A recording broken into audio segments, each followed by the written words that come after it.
güzel inci.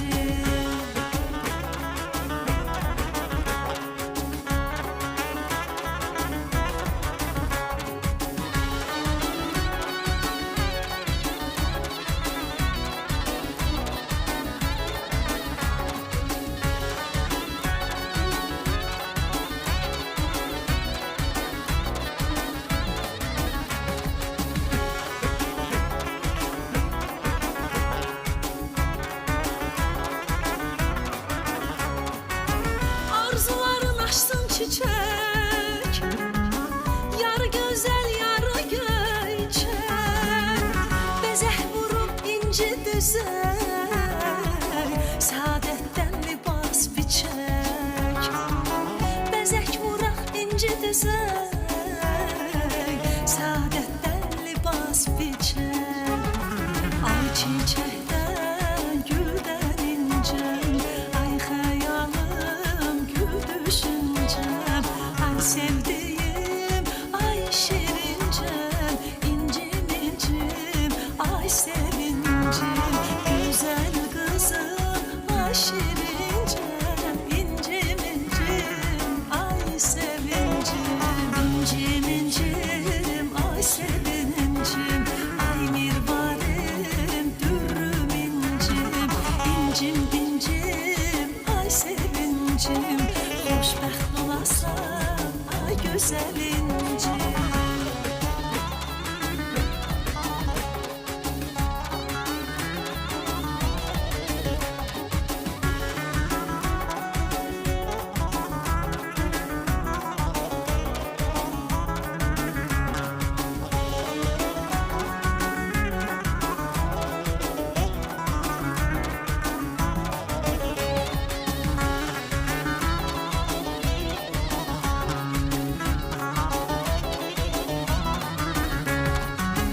İlahi sen melek misin?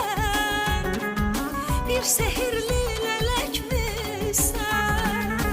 Diline nabat katmışsan, dodağında bal ekmişsen. Diline nabat katmışsan, dodağında bal ekmişsen. Ay çiçekten gülden incem, ay hayalım gül düşüncem, ay sevdiğim ay şirincem, incim incim ay sevincim, güzel kızım ay şirincem, incim incim ay sevincim, incim incim ay sevincim, ay mirvarim dürrüm incim, incim incim ay sevincim, hoşbəxt olasan ay güzel incim, incim incim ay sevincim, ay mirvarim dürrüm incim, incim incim ay sevincim, hoşbəxt olasan ay güzel incim.